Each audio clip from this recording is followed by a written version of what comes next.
ఎప్పుడైతే నువ్వు ఆలకిస్తావో చెడ్డల పడ్డానికి రూపం అవుతాయి.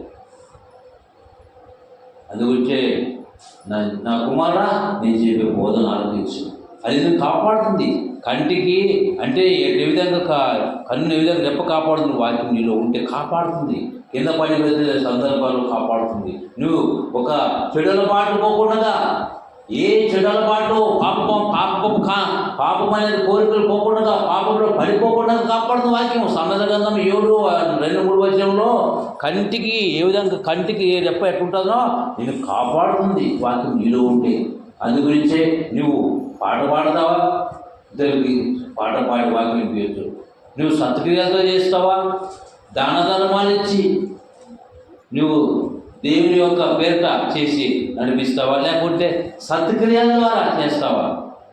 ఏ రూపం కూడా దేవుని సత్క్రియలు కొనసాగించాలి. కొన్నేళ్ళ గురించి కదా ఏం చేశాడు? కొన్నేళ్ళు అన్యుడైన కొన్నేళ్ళు కదా, ముంగుర్తిగా మాదిరిగా అన్యుడైన కొన్నేళ్ళు. కాబట్టి మాటలతో కొట్టి చంపేవాళ్ళు లేకపోతే చివరి దినాల్లో మనం భయభక్తులుగా ఉందాం. దేవుని రాజ్యాన్ని మనం కట్టబడాలంటే సత్క్రియలు సంపాదించుకోవాలి.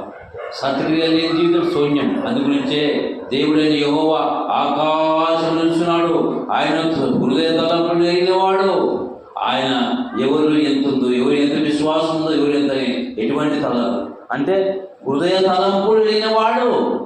కాబట్టి మన చుట్టుపక్కల ఎంతో వారిని గురించి ప్రార్థన చేయమని. ప్రభువా వాళ్ళ వ్యక్తి ఈ విధంగా ఉన్నారు, వాళ్ళ కొరకు ప్రార్థన నీ మనసులో పెట్టుకొని వాళ్ళ కొరకు ప్రార్థనగా పగలని ప్రార్థన. ప్రపంచంలో ఎంతోమంది ఉన్నారు, కానీ ఈ ఊళ్ళో నీకు ఒక మనిషిని మార్చుకోవాలంటే దేవునికి మొదలుపెట్టాలి. దేవుడే ఆకాశం, దేవుడు కార్యం చేసే తప్పని దగ్గర రాలేదు. నేను ఒక సాధనంగా ఒక కరపతి ఇచ్చి నేను వచ్చిన కరపతి ఇచ్చినట్టు వచ్చిన కరపతి ద్వారా కానీ, పాట ద్వారా కానీ, నువ్వు చేసే దాన ధర్మాలు కానీ. బైబిల్ ఎవరు? టైలరింగ్ ఎవరు? బైబిల్లో ఉన్న టైలరింగ్ మిషన్ తబితా దొరక అన్యుడైన కొన్నేళ్ళి పరోపకారం, దాన ధర్మాలు కదా. మరి మనం చేసే పనిలో కూడా సత్ప్రవర్తన చేసే మనకి ప్రతిఫలం ఇస్తాడు కదా. పిల్లరా ఒకసారి మనం ఆలోచిస్తాం, భూమి మీద 90కి ఆవిష్కరణ 60-70 సంవత్సరాలు మనం దాదాపు దగ్గర పట్టి ఎవరు పిలిస్తే కానీ మీరు కూడా బైబిల్ ప్రకారంగా భయం కలిగి, భక్తి కలిగి, శ్రద్ధ కలిగి, ఆత్మ బలాలు ఉంటుంది. కాబట్టి నల్లంతకుడు అంటే ఆనందంగా మాటలు కొద్దిగా ఆ కోపం చెప్పే పనులు భయంకరమైనటువంటి మాటలతో భయంకర మాటలు ఈ 4 ప్రమాదకరమైంది. హద్దు కదా, నోరు జారిపోకుండా భయభక్తులుగా ఉండాలా. కానీ మాట ఉంది, నోరు జారి తీసుకోలేమంట. కాబట్టి భయభక్తులుగా మనము. కాబట్టి నోరు మృదువైన మాటలు మంచిగా ఉండాలి. కాబట్టి మాటలతో కూడా కొంతమంది ఎన్నో కొని తెచ్చుకుని గొడవలు, సమస్యలు ఎన్నో తెచ్చి పెట్టుకుంటారు. ఈ లోకానికి బైబిల్ గ్రంథం మనం చెప్తుంది, నా కుమారుడా ఎప్పుడైతే దేవుని మాటలు హృదయంలో ఉంటే అక్కడ కోపం ఉన్నటువంటి కూడా వాక్యం ద్వారా నెమ్మది బట్టి, వాక్యం ద్వారా నెమ్మది ఇచ్చే మాటలు బైబిల్ చెప్తుంది. అందుగురించే సమాధానం కూడా ఇస్తుంది. సమాధాన పరచబడిన వారు దేవుని కుమారులు. ఎవరైనా సమస్య వచ్చి వాళ్ళకు ప్రేమతో ప్రార్థన చేసే వాళ్ళు చెప్తే నువ్వు దేవుని కుమారులు.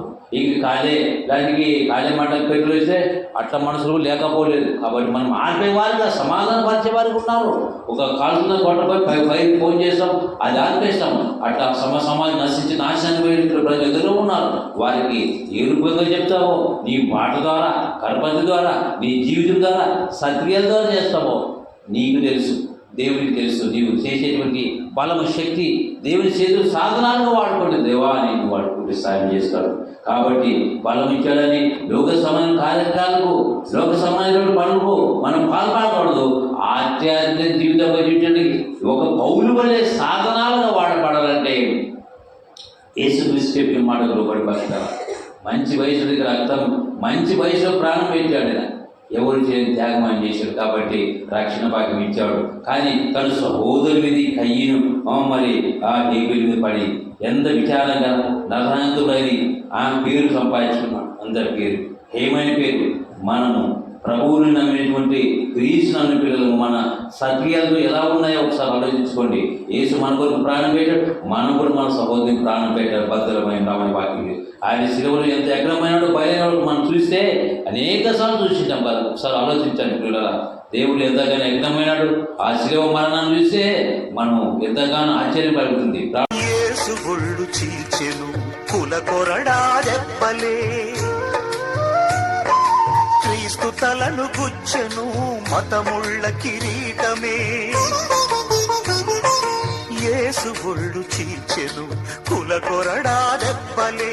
క్రీస్తు తలను గుచ్చెను మతముళ్ళ కిరీటమే, మేకుల దిగగొట్టెను పదవి వ్యామోహమే. సిలువలో వేలాడదీసెను అధికారమే. కులమా కళ్ళు పొడుచుకో, మతమా ఉరి పోసుకో. సిలువ సాక్షిగా యేసు సిలువను సిలువ మోయుచు ప్రకటించెదను.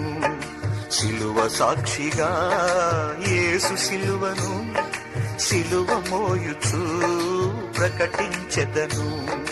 ఆయన సిలువలో ఎంత ఎగ్రమైనాడో బయలుదేరాడు మనం చూస్తే అనేక సార్లు చూసింటాం కదా. ఒకసారి ఆలోచించండి పిల్లల, దేవుడు ఎంతగానో యజ్ఞమైనాడు. ఆ శిలువ మరణాన్ని చూస్తే మనం ఎంతగానో ఆశ్చర్యం కలుగుతుంది. ప్రార్థన చేసుకుందామండి. ప్రేమల తండ్రి, కొన్ని నిమిషాలు మరి ఎవరు నరహంతకుడు కయ్యూని హేబేలు చూసిన దేవుడు ఈరోజు మాటలతో కూడా కొంతమంది లోకంలో తెలక రంగ మాట్లాడతారు. అటువంటి వాళ్ళకు మార్పు దయచేయండి ప్రభు. అనేక దేశాల్లో, పట్టణాల్లో, గ్రామాల్లో వాక్యం లేక ఎంతోమంది నశించిపోతుంది. ఈ మాటలు చూశారు, విన్నారు, గ్రహించి పరిపూర్ణంగా ఉండేటట్టు చెప్పండి. మీరు కాచిన రక్తం అమూల్యమైన రక్తం, యేసు రక్తం ద్వారా ప్రతి పాపని శుద్ధీకరింది. మరి రక్తం వచ్చేటట్లా చేశాడు. దారుణంగా హేబేలు మీద పరిచయపోయి అట్లాగే ఈరోజు ఒక సహోదరుని ప్రేమించేది పోయి దారుణంగా మాట్లాడేవాళ్ళు లేకపోలేదు. అంటే వాక్యం లేని వాళ్ళే వాక్యం కలిగిన వాళ్ళు ప్రేమిస్తారు. దేవానికి స్తోత్రాలు. కొన్ని నిమిషాలు మాకు సాయం చేసినందుకు స్తోత్రాలు నాయన. నీ పాదాలు పట్టుకున్నందుకు వాక్యం మాకు ఇచ్చినందుకు స్తోత్రాలు చెల్లిస్తూ క్రీస్తు నామమును బట్టి వేడుకుంటున్నాము తండ్రి. ఆమేన్.